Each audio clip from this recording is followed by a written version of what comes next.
рассказывать. Расскажите про Э, последнее свидание, про последнее свидание. Да, там особо нечего, честно говоря, рассказывать, а, потому что что-то довольно быстро это все прошло, там, и в основном с документами со всякими там работали, подписывали, я ему объяснил, о чем речь там и так далее. Кассационную жалобу передал, чтобы он ее исследовал, изучил и подготовился к суду, к именно кассационному суду. В общем, таких чего-то яркого не отметил. Меня напрягает то, что он стал ну, забываться там в том плане, что о каких-то одних и тех же вещах с одними и теми же просьбами к разным людям обращается. Вот. Мне, честно говоря, не нравится, я как-то это связываю с препаратами, по всей видимости. Вот. Посмотрим сейчас, какое будет заключение от врачей. Ничего пока не говорят, и тоже какие-то начались кошки-мышки. Я отправил им запрос о предоставлении этих всех документов, выписки из медицинской карты, чтобы увидеть, как они оценивают его состояние, какими его препаратами, так скажем, как они это называют, лечат. Вот. Но там вот они заняли такую позицию, что типа вот у нас месяц на ответ, ну то есть, по всей видимости, специально пытаются оттянуть время ближе к суду, чтобы ну, было меньше пространства для маневра у нас. Чтобы мы, там, если я и получу эти документы, чтобы уже не успел ничего с ними сделать. Ну, то есть, чтобы с ними поработал психиатр наш независимый, который вот работает постоянно, готовит заключение и так далее. И тут вот, конечно, меня это все напрягать начинает немножко. Вся эта ситуация. Понятно, что клонят они не к освобождению, это само собой, потому что, в общем, даже по опыту из таких организаций сразу же вот в один этап не освобождают. То есть в любом случае это поэтапное изменение там, этого режима, да, там, допустим, со спецтипа с интенсивным наблюдением на просто спецтип, дальше там ступенчато на общий тип, ну, короче, пока не знаю. Мы, естественно, готовили все ходатайства и именно мотивированные ходатайства мы мотивируем различными заключениями психиатров, которые мимо ушей и мимо глаз судов во всех инстанциях прошли, когда шло дело. Мы в этих ходатайствах, ссылаясь именно на эти медицинские документы, которые у нас имеются на руках. И также, кстати говоря, на медицинский документ, который выдал Якутский психдиспансер, когда выписывал Александр, потому что там, в общем, ну, тоже там была рекомендация, например, к амбулаторному лечению, да, и тут бац, он у нас уже по другому постановлению суда уезжает на лечение на спецтип с интенсивным наблюдением. И в этом ходатайстве я буду просить об освобождении, естественно. Ну, а там посмотрим, как дело пойдет. У нас есть еще возможность заявить ходатайство о назначении экспертизы психолого-психиатрической, вот отдельно. Именно вот если мы усомнимся в объективности и обоснованности заключения врачебной комиссии, которая вот уже сейчас оно готово и передано в Новосибирский суд, мы можем заявить ходатайство о назначении экспертизы. Ну, будем это делать. Просто хотелось бы более конструктивного отношения со стороны больниц. Я, конечно, его не сильно жду. В том плане, чтобы у нас было время для подготовки, чтобы у нас психиатры, которым мы представляем на анализ вот эти документы, чтобы у них хотя бы там, не знаю, дня 3-4 было, как минимум. Это прям вот самый минимум для того, чтобы успеть подготовить позицию, заключение.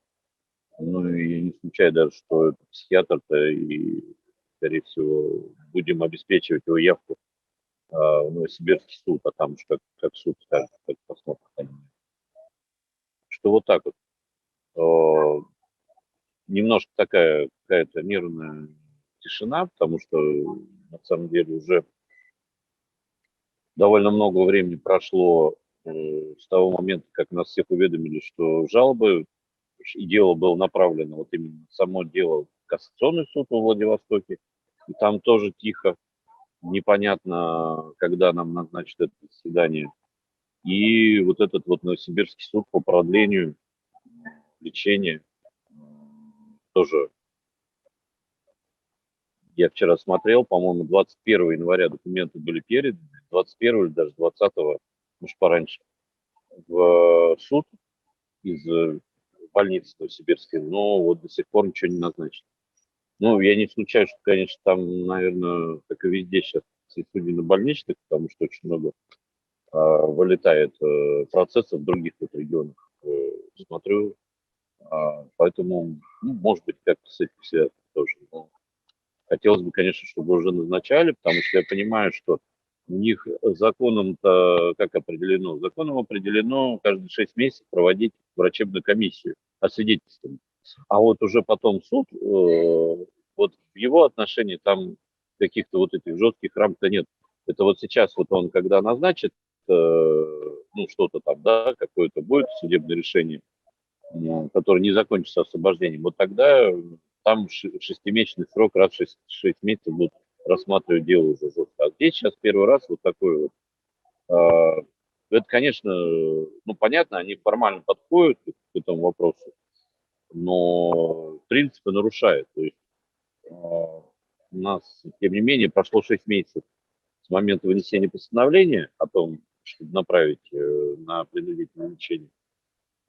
И, по сути дела, все это время лечат, несмотря на то, что он там на этапе был и в СИЗО находился, тем не менее, ему раз в 2 недели этот препарат кололи и продолжали колоть, который вот использовался в последнее время в Якутске. Поэтому здесь вот разговаривать о том, что вот он в этой больнице еще недолго находится, это такой увод в сторону. 6 месяцев у нас истекло, и вот суд, может быть, формально не нарушая закон, но при этом нарушает принципы. А принцип в том, что, так сказать, вот, к примеру, да, решит у нас суд освободить его. Получается, человек уже какое-то лишнее время, уже на данный момент лишние 2 недели, там вот получает эту терапию, которую, может быть, ему Ну, нужно получать. вам не кажется, что вот, смотря вот какое сейчас, да, положение, что они явно не хотят его отпускать? Это понятно, что если он даже уже Я сидит уверен в уже этом, февраль месяц, да. я в этом уверен абсолютно, что, естественно, ну, так сказать, у них вопрос об этом точно не стоит. Я думаю, дай бог, если у них стоит вопрос о том, чтобы изменить режим, изменить тип учреждений, это вот в лучшем случае. Но, тем не менее, мы все вот эти вот этапы мы должны проходить. Мы сейчас будем на все вот эти их доводы представлять возражения, чтобы у нас массив документов накапливался. Так как мы его накопили в предыдущих делах, и вот когда госпитализация была вот это в административном порядке и в уголовном деле, там уже массив документов накоплен. Там, тем не менее, несмотря на то, что проигнорены были все эти наши требования проведения экспертизы, тем не менее в делах там лежат заключения независимых специалистов, психиатров, на которые потом, конечно, будут любопытно посмотреть и вышестоящим судам, ну, и при изменении обстановки, да, общей, и к тому же Европейскому суду, которому уже вот одно дело зарегистрировано, это госпитализация вот этой вот в порядке КАС, то есть госпитализации, которая у нас проходила в Якутии. Ну и сейчас пройдем кассацию здесь. Будет еще одна жалоба в ЕСПЧ именно уже на уголовное дело, на вот это вот принудлечение в Новосибирске.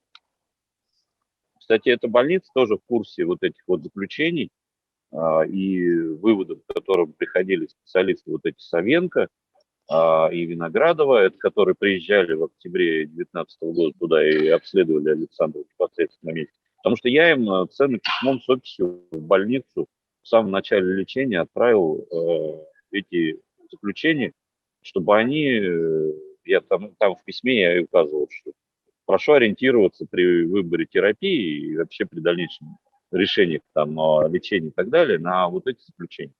То есть не кажется ли вам странным то, что разные совершенно специалисты, которым вот нафиг не нужно там, грубо говоря, прогибаться под нас, да, у них стаж там по 40 с лишним лет у каждого, а то по 50 уже. И вот они точно не будут необъективные какие-то выдавать заключения. Вот пусть все это видят и слышат, что есть масса разных специалистов, они из разных структур абсолютно, из разных, как говорится, историй, но тем не менее все эти специалисты в один голос говорят, что ну, он не является клиентом, так грубо назовем, вот этого учреждения, в котором он там сейчас находится. И этот режим к нему применять нельзя. Я вот сейчас примеры привожу. В Воронеже был приговор военного суда. Там вот этот срочник, по-моему, или кто он там был, неважно, расстрелял троих сослуживцев из автомата. Вот его недавно совсем, ну точнее не приговор был, а постановление, то есть его признали невменяемым, и направили вот на лечение вот в точно такой же, не в эту же самую больницу, как Александр, но вот в точно такого же типа, специализированного типа с интенсивным наблюдением. Вот давайте сопоставлять степень вреда, да, который причинил этот человек, который убил сослуживца.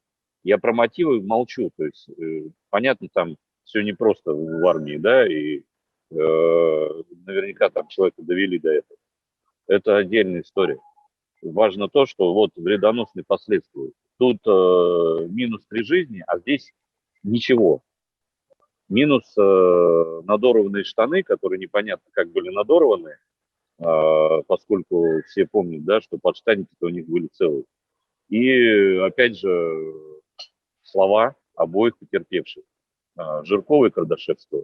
Никаких физических и нравственных страданий я не получил. Я их не испытывал, и, соответственно, ну, вот так вот, да. Ну, как-то совсем несопоставим. Даже если опустить споры о психиатрии, о диагнозах, там еще о чем, совсем непоставимые условия предварительные для того, чтобы вот один вот убил троих, да, и этот, собственно говоря, никому ничего не делал, и никому бы ничего не сделал, и не было бы вообще вот этих всех видеокадров с мечом, да, в руках и так далее, если бы к нему навязчиво не наведались тогда, вот 27 января, год назад, домой, непонятно с какой целью. Говорим о легальных целях. Ну вот, собственно, что тут скажешь.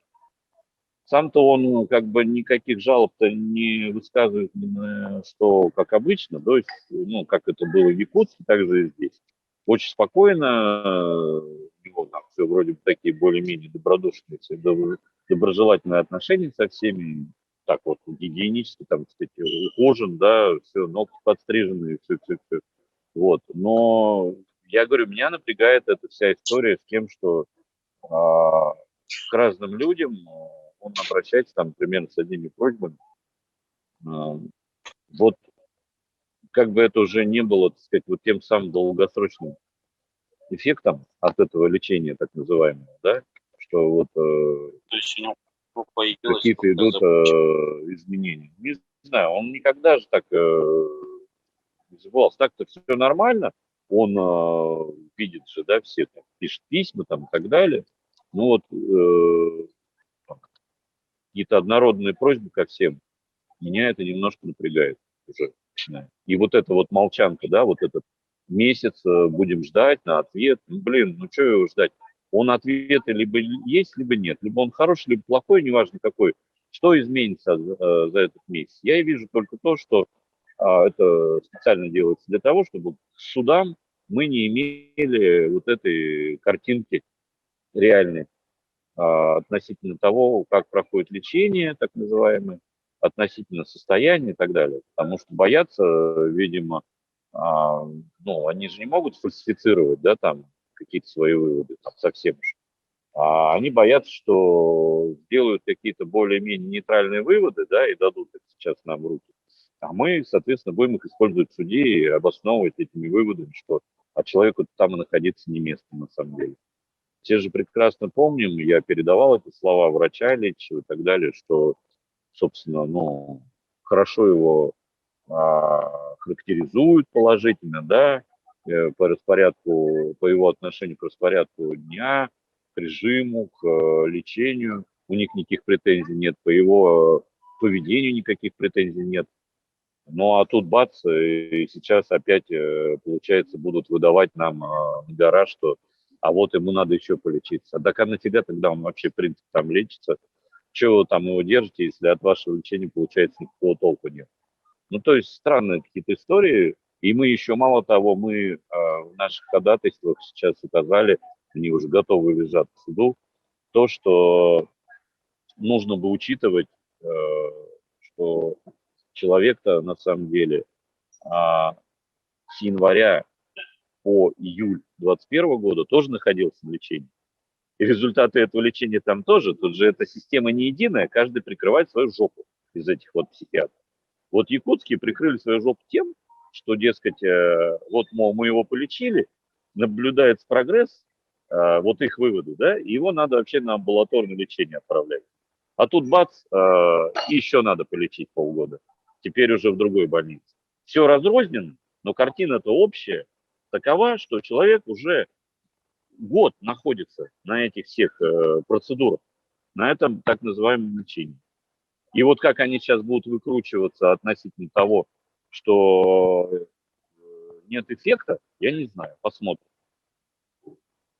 Как бы, конечно, все еще хуже не закрутилось, именно в виде того, что могут попытаться обосновать, если все-таки там будет такое заключение, что ему рано там выезжать из этой новосибирской больницы, да, перемещаться, что могут попытаться обосновать какое-то усиление терапии и так далее. Но я просто вот смотрю, говорю, в целом ни он жалоб не высказывает, и я, в принципе, вижу по его внешнему виду и по тому, как он ухожен и так далее. Ну да, там нормальное отношение к Александру в этой больнице. Но если сравнить, я просто вот нашел, ну как, не то, что нашел, просто листал фотку мою с ним в 2019 году, в сентябре, когда я к нему приезжал, и то, что сейчас, внешний вид, это разные люди, по сути дела. Понятно, что никто не молодеет, но 2 года, это там за 2 года, если сильно там чем-то не болеешь и так далее, так не состаришься. То есть я примерно вот как был фейс, такой у меня и остался. Вот. А вот там сильно изменился чисто внешне. Именно я думаю, что, естественно, это все связано с этими препаратами. Ну, недаром, да, все эти, мы знаем много по кинематографу, по всяким произведениям, да, что люди сильно меняются под воздействием вот этого всего, особенно когда людям объективно эти препараты не показывают. Здесь мы же помним с вами, да, не соблюдено на наш взгляд, два условия. Опасность для себя и для окружающих. Это условие вот направления такого лечения. Опасность для себя в чем выражается? Не подскажете? Кто-то предъявил доказательства того, что он опасен для себя, что он суицид там хотел совершить или рассуждал об этом, или совершил? Нет. А для окружающих тоже. Если бы тогда вот эта вся братва не наехала туда 27 января 2021, вот эти 55 человек полиции, Росгвардии, сидел бы спокойно. Он кого-то трогал хоть пальцем за все свои 50 лет жизни, предшествующих этому? Нет. Поэтому вот смотрим на это. Я говорю, когда человек нуждается в лечении в каком-то, и препараты, они действительно могут улучшать его состояние. Я, в общем, в целом к психиатрии отношусь в этом плане нормально, когда она не используется в таких вот карательных целях. А если человеку они объективно не показаны, и вот этими отказами постоянно в проведении экспертизы вовне Якутска, да, там еще где-то вот в том же Сербского, они подтверждают это косвенно, что они не хотят, чтобы какие-то еще специалисты его видели, с ним работали и какие-то сделали выводы, которые неприятны были там тогда якутским специалистам. Сейчас посмотрим, что с новосибирскими будет. И все это вот говорит о том, что ну, не по месту он там находится совершенно, да, и препараты эти не по месту и не по ситуации применяются, и они ничего кроме вреда причинить не могут человеку. Вот как бы так. Смотрим, такое уже довольно нервное ожидание каждый день.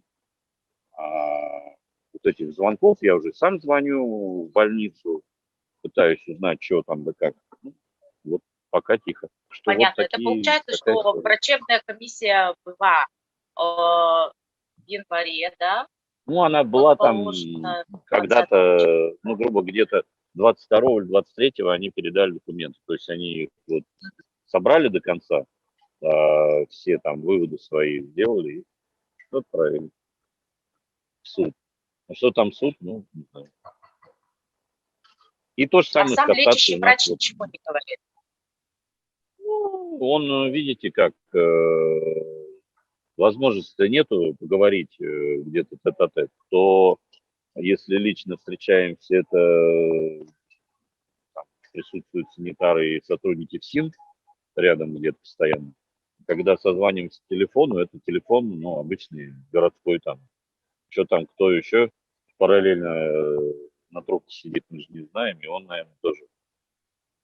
Ну, он ничего, да, не говорит. То есть, ну, такое, ничего обнадеживающего, каких-то намеков нету, поэтому я как бы сильно на что-то хорошее не надеюсь. И Сашу к этому готовлю, я каждый раз с ним разговариваю, я говорю, вот давай так, чтобы не было тех иллюзий, которые были в июле 2021 года, когда вот для него не очевидно была вся эта история, по всей видимости, ну, чем она может кончиться с этим судом, с уголовным, а когда ему в диспансере в Якутском там сказали, что вот мы тебя выписываем. Вот видите как, они, может быть, даже в чем-то были объективны. Когда выдали заключение, что он подлежит ну, самому амбулаторному лечению, диспансерному наблюдению, они как бы вот, наверное, как бы пытались себя таким образом снять ответственность за все в том плане, что вот мы его выписали, мы считали, что он на амбулаторное наблюдение, на амбулаторное лечение должен идти, то есть уже никакой госпитализации, все. Так что вот как бы вот так. А не может сейчас вот история повториться, нет? В каком плане? Вот так же новосибирские врачи также сделают, скажут, да, значит, вот так постановили, идет на амбулаторное, а суд опять. Нет, а тут так немножко, ну, немножко не так работает, потому что суды строго следуют тому, что говорят врачи. Судьи же они не врачи, и, соответственно, я думаю, все-таки от врачей я, честно, не жду каких-то положительных заключений, таких, которые прямо существенным образом улучшат ситуацию. Вот. И говорю, дай бог бы изменился тип организации, да, вот это лечебное. Но опять же, это опять что-то новое, это опять непонятно куда, непонятно в какой регион, то есть мы даже не знаем, да, то есть если общий тип, то я не исключаю, что, конечно, могут и в Якутск вернуться. Ну, все понятно. А так это какая-то новая организация, опять новые какие-то сложности с перелетами, с переездами, непонятно, что за люди там, здесь мы хотя бы видим людей, я вижу лечащего врача, ну, он нормальный, хороший такой, в общем, человек. Ну, что, он выполняет команду. Конечно, многие могут сказать, что в нем нормального там, и так далее, но, во всяком случае, нету какого-то издевательства, да, прямого и так далее. Иначе бы Саша бы это сказал обязательно. То есть вот опять потом пристраиваться, приспосабливаться к какой-то новой больнице, и ему стресс, и, и в работе тоже, да, с этим делом тоже, конечно, сложно выполнять.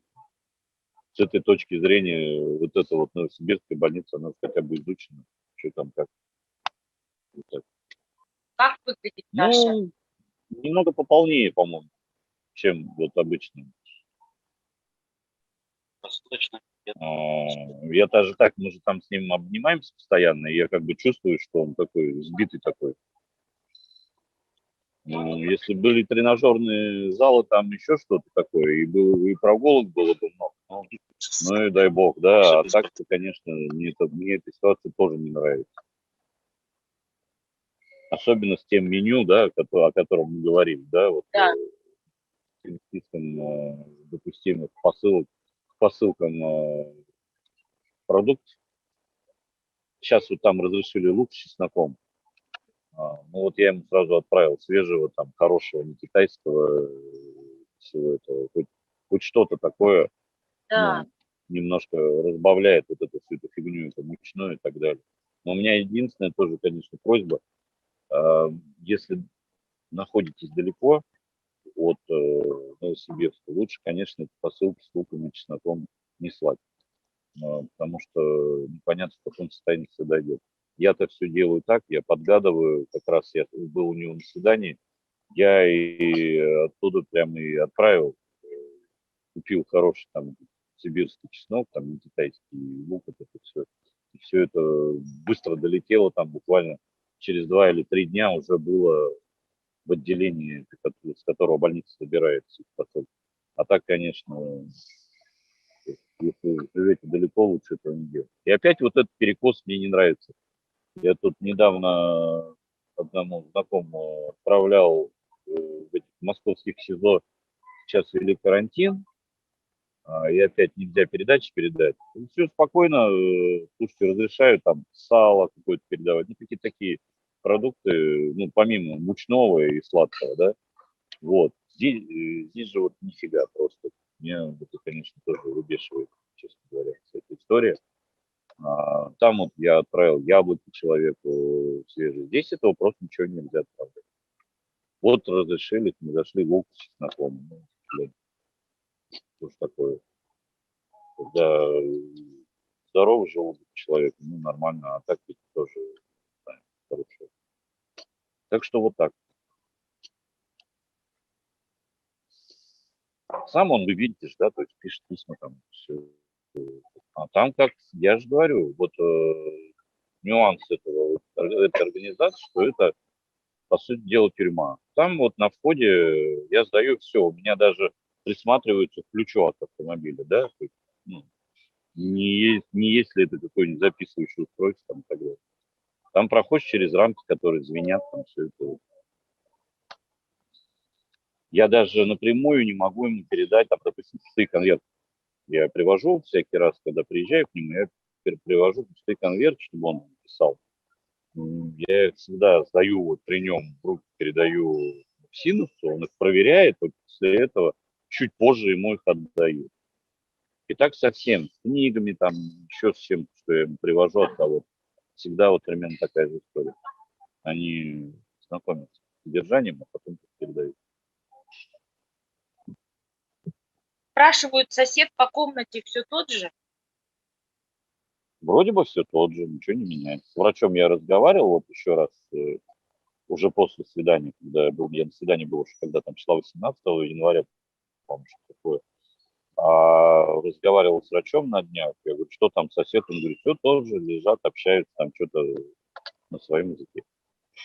Точнее, не лежат, там сидят и так далее. С врачом я разговаривал последний раз, по-моему, в пятницу.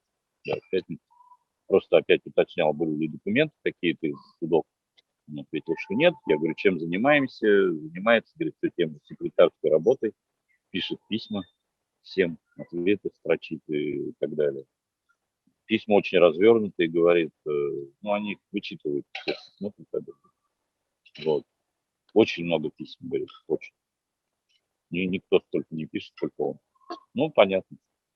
Отлично, на самом деле. Они хотя бы понимают, что это не какая-то там, это, я извиняюсь, за грубость, собака безродная, да, у них на излечении, с которой может что угодно делать, а они видят, что поддержка есть, люди пишут, это хорошо. Хорошо, что удалось за эти, там, условно, полгода, да, меньше, вот эту всю, ну, вот создать, да, вот эту вот обстановку такую, да, что грубо говоря, они видят, что в новостях о нем говорят, что международные организации за него там впрягаются, и что вот Европейский суд, жалобы подаются, какие-то медийные личности типа Невзорова говорят. И как следствие этого огромное количество писем, посылок и так далее. То есть они хотя бы видят, что это человек, ну, с которым вот просто так по беспределу уже не будешь действовать. Но это определенным образом, конечно, сдерживает все это, но мы все понимаем, что он все равно, тем не менее, за стеной, за колючкой, за этими кордонами охраны СИН.